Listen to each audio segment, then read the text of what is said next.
Sur l'ex-recteur de l'université de Kindia qui a été condamné à 2 ans de prison, dont 18 mois assortis de sursis. Jacques Kourouma, puisque c'est de lui qu'il s'agit, est poursuivi par un ancien étudiant de cette université pour usurpation de titres faux et usage de faux sur son titre de doctorat, alors qu'il doit purger 6 mois de prison. L'ex-recteur de l'université de Kindia serait toujours libre. Est-ce qu'il est, il a été appréhendé? On va tout savoir avec nos invités qui sont installés dans ce studio. Il s'agit de Monsieur Aboubakar Dine Soiré. Il est ancien étudiant de cette université, mais aussi plaignant.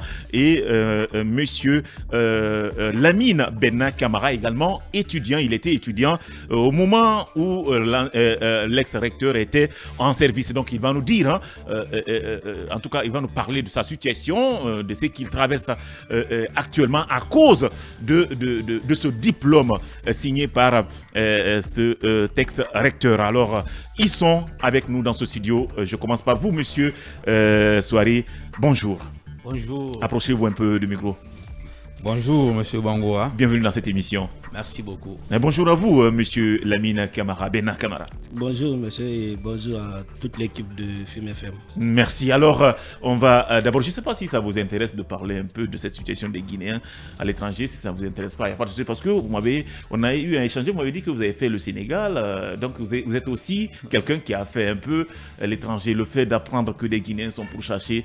Qu'est-ce que ça vous fait, étant un Guinéen? Oui. C'est des étudiants et la vie estudiantine, vous en connaissez, vous connaissez ce que ça veut dire. Ce que j'ai à dire, c'est demander aux autorités guinéennes de faire face à ce problème. D'accord. Parce que c'est pas facile, c'est compliqué. C'est des jeunes qui quittent dans leur pays pour aller étudier, même si c'est pas tout le monde, mais c'est pour aller chercher à avoir une vie meilleure. Donc, s'ils se retrouvent dans cette situation, je crois que les autorités guinéennes doivent analyser et faire face pour pouvoir sauver ces vies. Bien. Alors, je demande aussi à l'ambassadeur des Guinéens qui sont du côté de Turc pour pouvoir vraiment se lever et puis prendre son brancard pour pouvoir vraiment aider ces citoyens qui se retrouvent dans cette situation. Merci à vous pour en tout cas cette réaction. Alors on va parler à présent du sujet. D'abord, l'information que j'aimerais avoir avec vous, nous avons appris que l'ex-recteur est toujours libre. Je ne sais pas si c'est toujours le cas ou bien vous n'avez aucune information concernant cela. Effectivement, il est toujours introuvable. Il n'est pas à Kindia, mais je suis en train toujours de mener mes enquêtes. Il est à Conakry en ce moment, caché chez une dame. Mais il sera retrouvé d'une manière à une autre. Bien. Il est à Conakry en ce moment, chez une dame. Je me réserve pour dire le nom de cette dame. Bien. D'accord, allez-y. Bien, voilà. Ce que beaucoup de personnes se demandent aujourd'hui, quel est le préjudice que ces faux et usage des faux vous apportent? Bon, moi personnellement, je ne suis pas une victime, mais j'agis au nom de la loi. C'est la loi qui m'autorise à mener un tel combat. Quand tu vois un acte condamnable, exécrable dans ton pays, la loi t'autorise à dénoncer, à se lever. Si possible, vous pouvez faire quelque chose.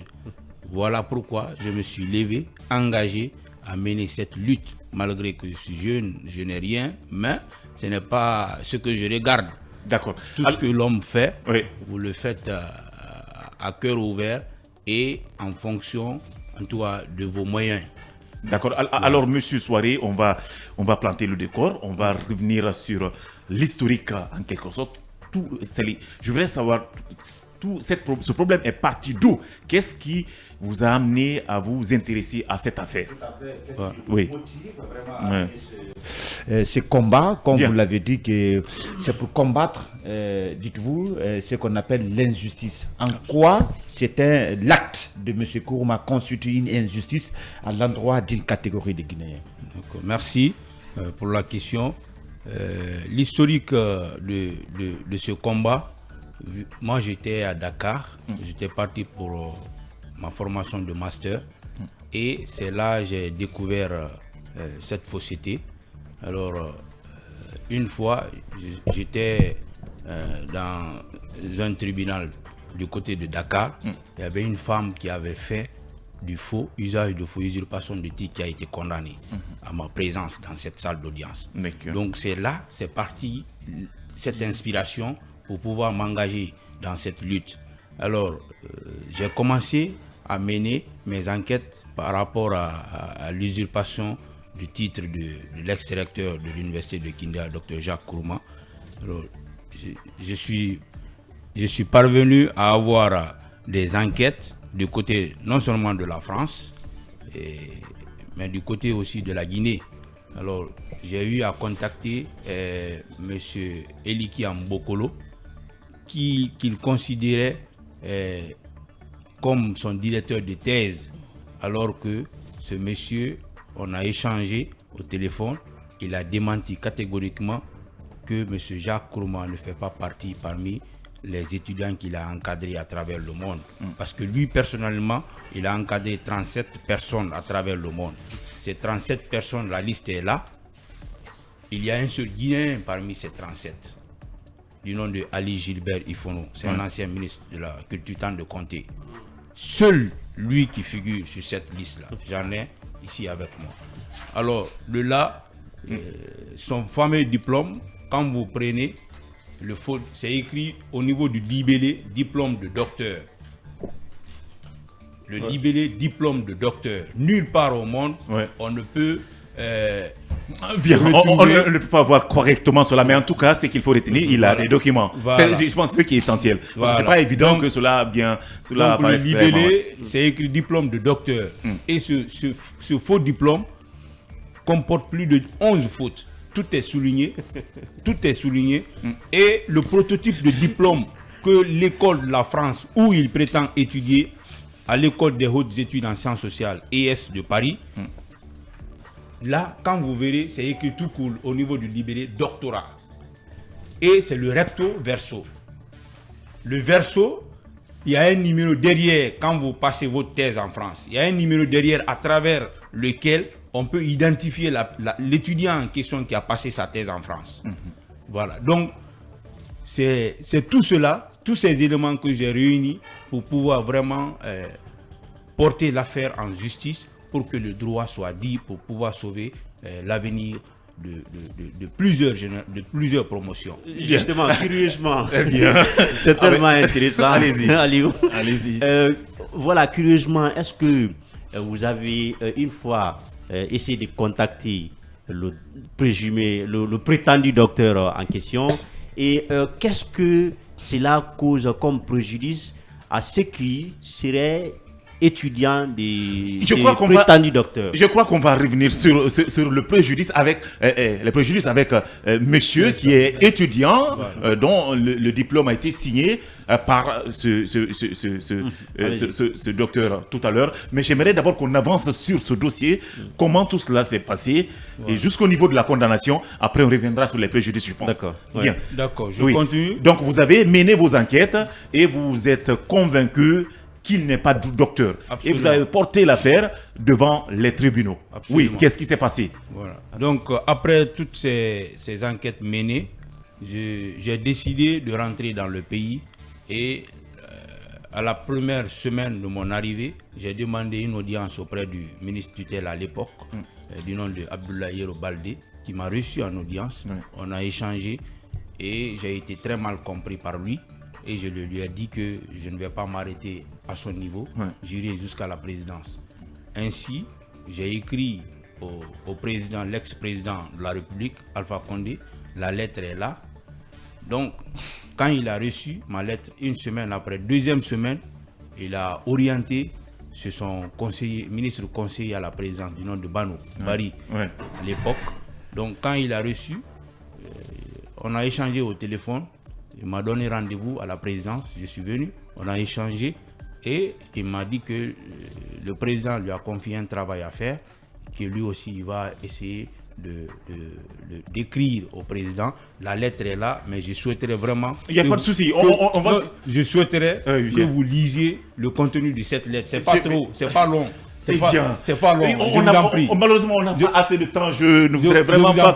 Je vous en prie. Bien. Alors, Monsieur le Président, d'abord, objet à propos de la dénonciation de Monsieur Jacques Kourouma, recteur de l'université de Kindia.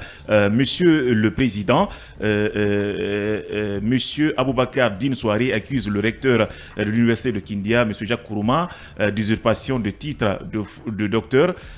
Cette affirmation est facile à vérifier et à confondre l'un ou l'autre des protagonistes. Je suggère simplement que vous instruisez le ministre de tutelle de l'enseignement supérieur et de la recherche scientifique qui l'a proposé dans son projet de décret pour signature pour vous d'adonner à M. Jacques Kourouma de déposer dans les plus brefs délais les originaux de ses diplômes de DEA, diplôme d'études approfondies et de doctorat avant le mémoire de DEA et un exemplaire de la thèse de doctorat. Ces deux documents sont suffisants pour confirmer ou infirmer les allégations de M. Souaré sur M. Jacques Kourouma. J'ai moi-même vérifié sur les sites français intitulés SUDOC, Système universitaire de documentation, et dans celui intitulé TESI, qui répertorie les thèses publiées en France. Il ne m'a pas été donné de trouver le nom de M. Jacques Kourouma avec une thèse de doctorat. Les sites français ne reconnaissent un diplôme d'études approfondies. Bien, je ne sais pas, il reste encore, M.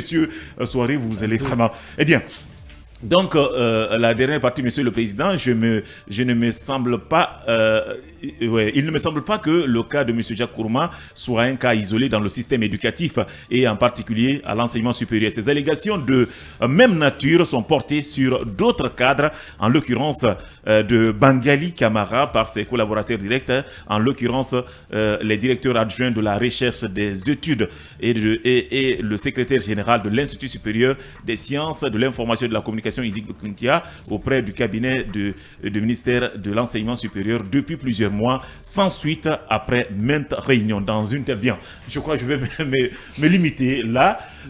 Voilà, c'est un document que le Banou, c'est Banou qui a adressé ça. Oui, l'ex-ministre conseiller à la présidence.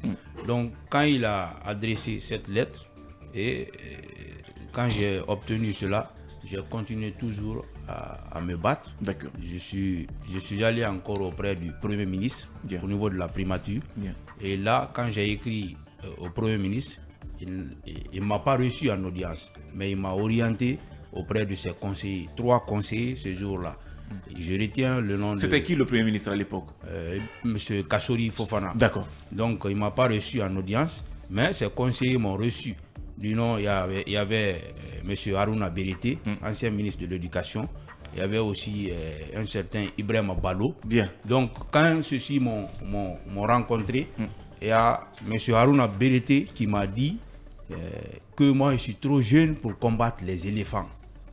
Non. Quand il a dit ça, je lui ai répondu. J'ai dit que, monsieur le ministre, vous me sous-estimez, mais vous ne savez pas de quoi je suis capable. Une fourmi peut tuer un éléphant. Bien. Je lui ai répondu comme ça. Donc, je suis sorti là parce que à chaque fois, moi, je menais des démarches. Je suivais toujours la procédure normale. D'accord. Et c'est ainsi que j'ai écrit à tous les ministères. Tous les ministères, j'ai dit. En partant, j'envoie une lettre avec des charges.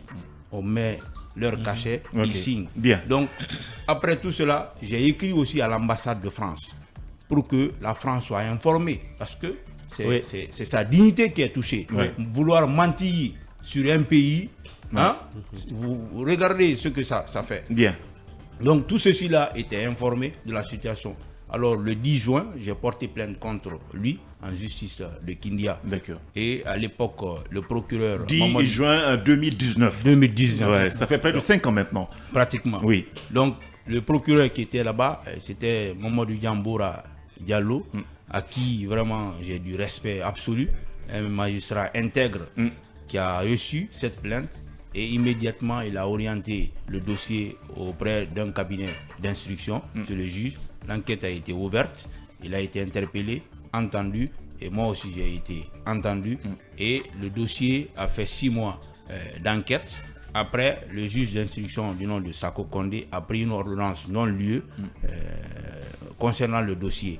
Alors j'ai interjecté appel parce qu'ils n'ont pas eu la bonne foi de programmer ce dossier. Moi je sais que les preuves sont versées dans le dossier.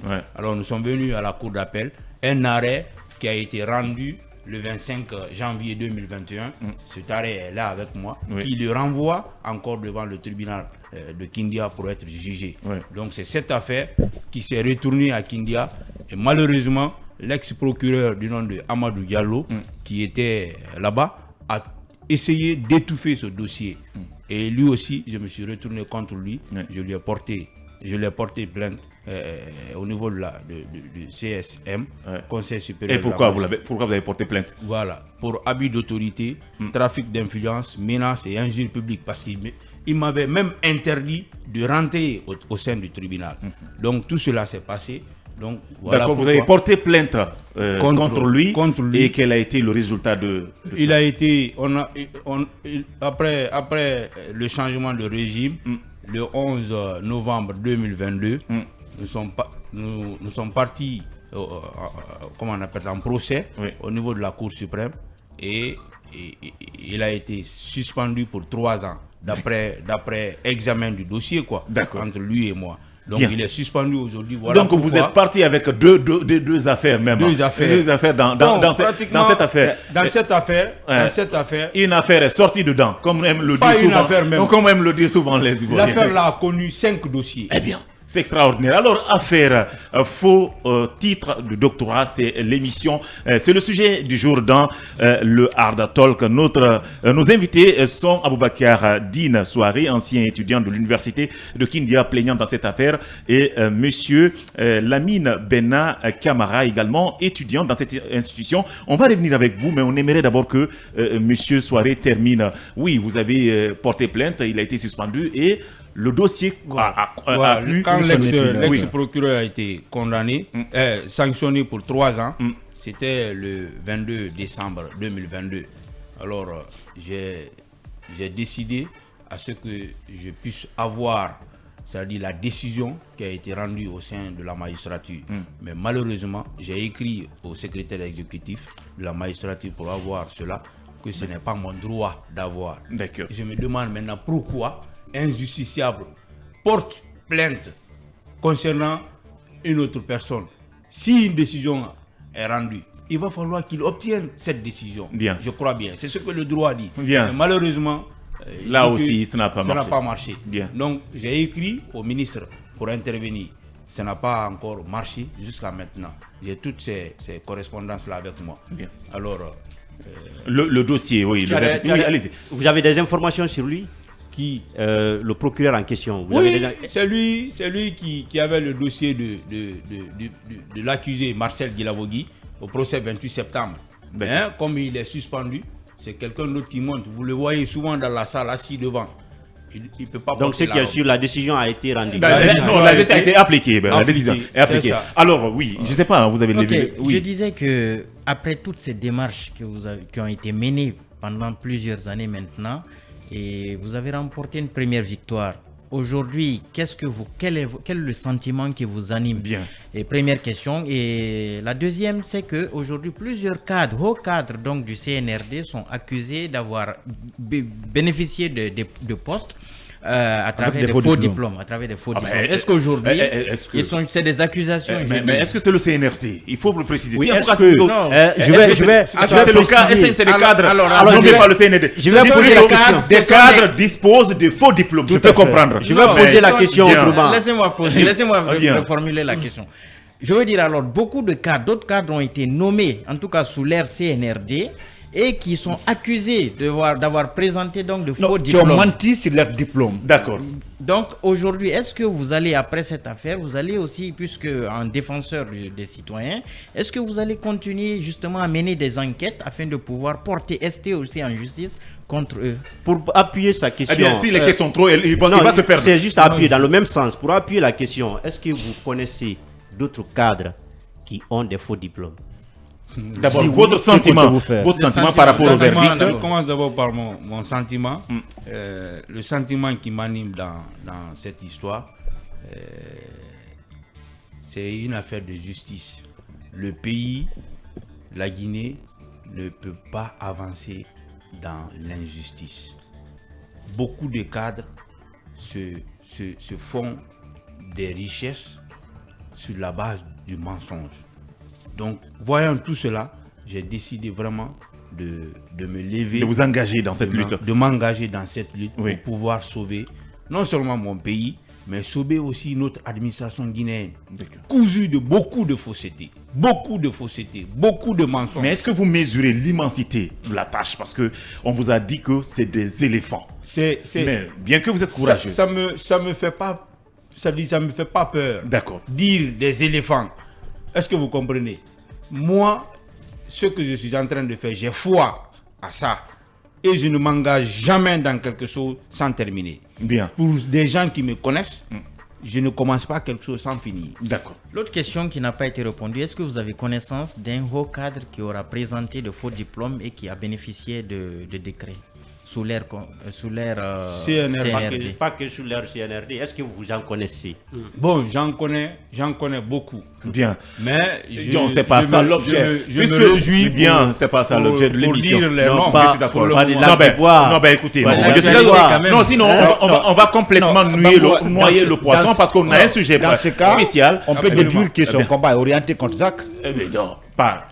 Non, mais je suis désolé. Il en sait des personnes qui ont des faux diplômes. C'est une boîte Je suis de désolé. Pandore qui a été façonnée par les cadres. Bien. Maintenant, pour percer cette boîte-là, il va falloir commencer d'abord par une personne. Bien. Pour, Alors, pour donner l'exemple, quoi. Pour que le reste, là, qui sont derrière, là, tremblent. Dans quoi ils sont. bien, avant de poser votre question, je suis désolé, on va à présent donner la parole à monsieur Lamine Benna Camara, qui est étudiant à l'époque, au moment où l'ex-recteur était en service. Alors, lorsque vous avez appris cette nouvelle, que votre recteur d'alors, eh bien, a falsifié, a menti en quelque sorte sur son titre de doctorat, comment avez-vous réagi à cela? Bon, au fait, il faudrait reconnaître d'abord que ça n'a pas été une information facile à vérifier. Ouais. Pendant que nous étions encore des étudiants et on recevait des informations venant de partout. Et ce trouble s'est installé et les gens ne croyaient pas du tout. Moi, je fus l'un des premiers à faire une publication sur les réseaux par rapport à l'affaire. Ouais. Je sais combien de fois j'ai été appelé, menacé. Il y a même mes amis qui ne pensaient pas que j'allais avoir mon diplôme. Mais ils étaient surpris parce que moi, je sais, tout le monde me connaissait à l'université de Kindia. Ouais. Et on a piloté beaucoup de mouvements de formation et tant d'autres des étudiants. Bien. Et les gens croyaient, vu que j'étais quelqu'un qui était déjà connu de tous, je n'allais pas avoir mon diplôme quand on a engagé la lutte. Donc vous faisiez partie de ceux qui luttaient. Oui, on a commencé par l'information. On a cherché d'abord à informer le public de ce qui se passe à l'université. On a appelé les étudiants à des rencontres, à des échanges. Nous avons décidé d'échanger autour du dossier. Oui. Et on a aussi mené beaucoup d'enquêtes pour avoir la véracité. Et suite à des recherches, on a quand même obtenu des sites de vérification des thèses en France où il prétend faire son doctorat, où il prétend soutenir sa thèse de doctorat. Et comme l'a dit M. Bano, le même constat a été le cas pour nous. D'accord. Et on s'est dit, oui, c'est pas quelque chose qui est flou. Oui. Là, il faut aller. Et au-delà de tout ça, il y a eu 3 plaintes. Chose qu'il faut aujourd'hui déclarer. Il y a eu 3 plaintes au tribunal de Kindia. Et même M. Din Soare a été la première personne à déposer une plainte. Et suite à l'analyse de tout cela, on s'est dit pourquoi ne pas former un bloc. Oui, pourquoi faire une seule plainte en fait. Voilà, parce pour en faire à une seule plainte. Oui, les plaintes se recoupent en quelque sorte. Voilà, bien. Les plaintes se recoupent. On a décidé de faire un mouvement d'ensemble. On a été avec lui et depuis le départ. Et chose qu'il faut rappeler d'ailleurs, c'est moi qui ai déposé la plainte de M. Dine au tribunal. Bien, d'accord. Alors, ça veut dire que vous avez forcément un sentiment de satisfaction, même s'il faut le rappeler, eh bien que le prévenu, je ne sais pas si c'est l'accusé ou le prévenu, quand même a le droit d'interjeter appel. Je ne sais pas, mais... Sans oublier de répondre à ma question. Oui, alors justement, votre question, allez-y. Quel est le préjudice que ces faux et usage des faux vous apportent? Vous savez, quand on a toujours entendu cette question de partout où on passe. Mais vous savez combien de fois ça fait mal quand on vous dit quelque chose que vous avez cherché pendant des années, avec tout le financement des parents, à laquelle vous devrez être quand même fier, avoir un diplôme. C'est pas une petite affaire. Effectivement. Et qu'on vous dise que le signateur de ce diplôme s'est permis de faire du faux. Vous savez combien de fois ça fait mal? Et ça donne d'abord un préjudice moral que les gens oublient. Effectivement. Et c'est le plus grave. C'est le plus grave. On ne peut pas parler de d'autres. On a des étudiants guinéens aujourd'hui qui ont l'ambition. Les gens n'ont pas étudié pour rester seulement dans ce pays-là. Notre gouvernement a donné de l'impression aux gens que pour mieux servir ce pays-là, il faut aller faire le peu des études à l'étranger et revenir. Et s'il faut préparer ces voyages-là à des coûts de millions pour être rejeté, mieux vaut d'éviter que de vivre ces échecs-là. On a vu ici à l'université mère de Gamal, en 2019, vous avez suivi les révoltes des étudiants à l'université de Kindia, les manifestations pendant 2 jours. La route nationale était bloquée. Nous étions tous dans ce pays. À cause du comportement de l'université mère de Conakry, qui refuserait de légaliser les diplômes de l'université de Kindia en demandant les étudiants de repartir à leur université mère, pendant que les étudiants venant de partout à travers le pays légalisaient librement leur diplôme à l'université Gamal Abdel Nasser de Conakry. C'est l'université mère d'abord. Bien. Donc si je comprends bien le fait que ce entre guillemets docteur signé vos diplômes, vous aurez toutes les difficultés de faire face ou en tout cas de faire une demande d'emploi ou en tout cas de faire quoi que ce soit avec vos diplômes. Oui, vous savez, les gens vont parler de l'emploi. Ils oublient que nous avons aujourd'hui des diplômés dans ce pays qui travaillent dans les administrations avec leur diplôme du brevet de 10e année.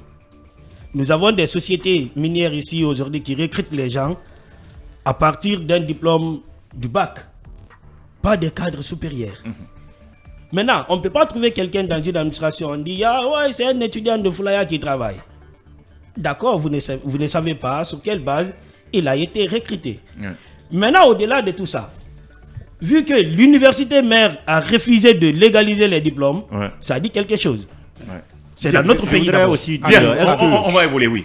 Est-ce que le fait que ces prétendus docteurs signent vos diplômes, est-ce que cela ne rend pas en quelque sorte votre diplôme invalide? C'est la question.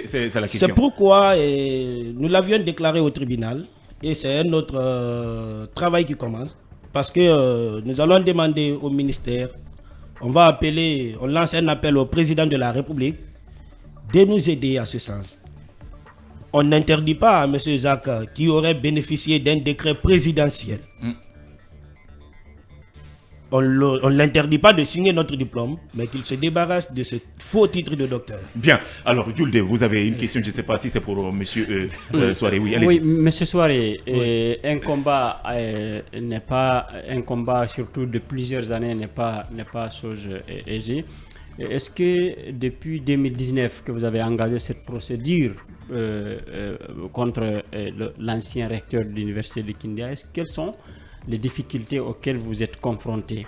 Et l'autre chose, est-ce que dans cette démarche vous êtes seul ou vous avez... On a précisé que c'est un collectif. Je suis désolé, sans vous interrompre. Non, au-delà du collectif, en dehors de l'université, j'ai envie de dire, est-ce que vous avez des soutiens, des personnes qui vous disent c'est un combat noble, continuez, et que vous avez bénéficié de soutien de ces gens en dehors du collectif, en dehors de l'université, je précise? Effectivement, j'ai du soutien en Guinée, voire à l'extérieur. Parce que vouloir engager un combat noble, hein, et vous verrez des gens forcément qui vont vous accompagner.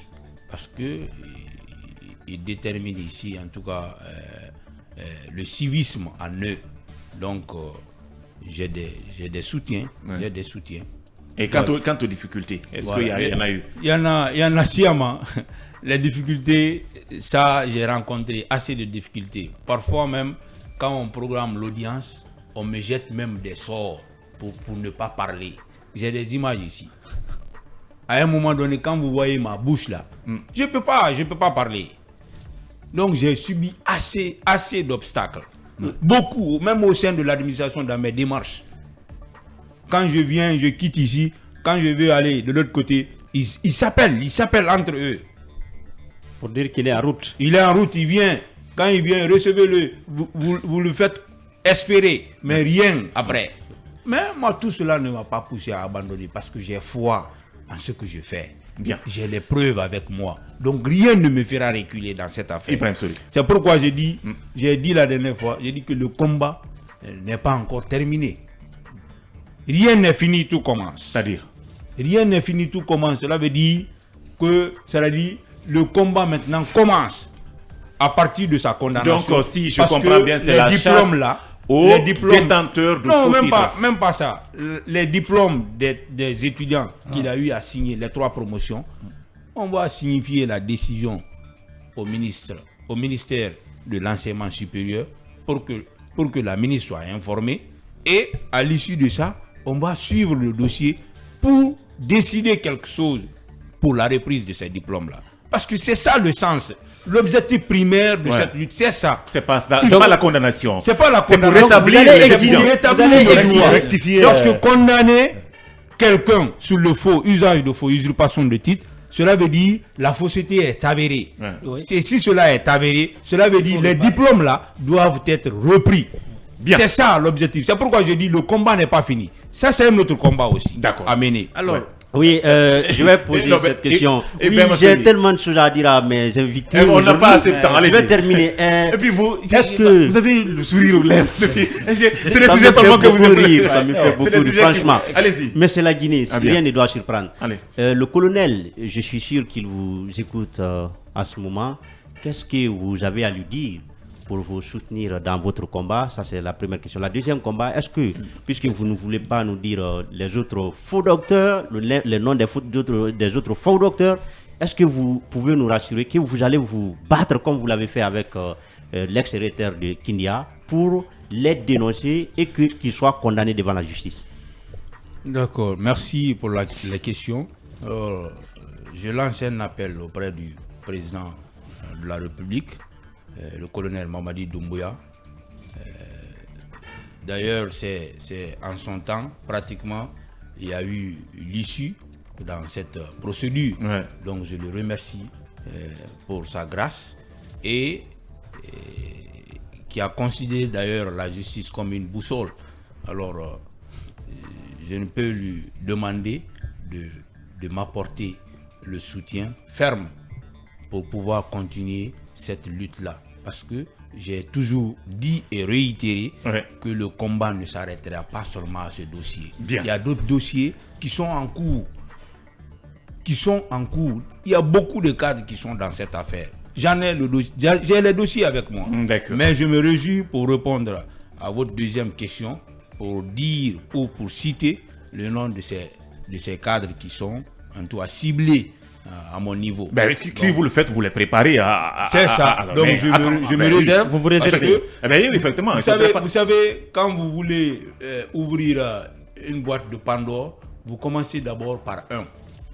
Vous comprenez? Quand vous réussissez ça, vous allez tirer des leçons pour vous positionner afin de mener encore le combat. Mais vouloir disperser la guerre, on va vous affaiblir. Et finalement, votre tête va partir. C'est clair. Voilà. Bien, c'est stratégique. Je ne sais pas si vous avez... Avez-vous saisi la ministre Diaka Sidibé par rapport à ce dossier, bien avant le colonel? Effectivement, j'ai écrit pratiquement à tous les ministres qui ont succédé l'ex-ministre Abdoulaye Yoro Baldé. Chaque fois un ministre vient, je l'écris. Pour relancer le dossier. J'ai écrit, j'ai toutes les décharges avec moi. Bien. J'ai écrit à tous les ministres qui viennent. Ibrahim Soura, allez-y. Alors, vous dites avoir reçu beaucoup de menaces dans votre combat dans la lutte contre le faux diplôme du fameux docteur, ancien recteur de Kindia. Est-ce que à un moment donné, vous avez pris peur et que vous aviez dit est-ce que je ne vais pas m'arrêter? La première question. Je n'ai jamais décidé cela. Ok, ben alors est-ce que vous allez donc porter plainte contre ceux qui vous ont menacé pendant votre lutte là Je n'ai pas porté plainte, mais j'ai fait une déclaration auprès des autorités judiciaires. Bien. À tous les niveaux. D'accord. Et on est malheureusement pris par le temps. Je ne sais pas si on a une minute, juste une minute. Qu'est-ce qu'ils vous ont dit? Oui. Qu'est-ce qu'ils vous ont promis? bon, Ces autorités. Les autorités promettent toujours d'assurer, mais moi, ça dit, vous savez, la première sécurité de l'homme commence par soi-même. D'accord. Ça dit connaître les lieux où fréquenter, connaître l'heure à laquelle tu dois marcher, tout ça là, ça commence par soi-même d'abord. Bien. Donc moi, je ne marche pas la nuit. Je marche du matin jusqu'à 16h. Merci. Mais la nuit, je ne marche pas. Monsieur Aboukar. Donc c'est comme ça quoi. Merci beaucoup. On est malheureusement plus par le temps. Merci à vous, Mohamed Lamine Benna. On va vous prendre, la rédaction va vous prendre pour le journal tout à l'heure une interview. Merci aux chroniqueurs du jour. Et c'est la fin de ce dernier numéro de la semaine d'air de supplément pour l'instant. Alors, à lundi pour l'émission Mirador avec Aboukar Diallo.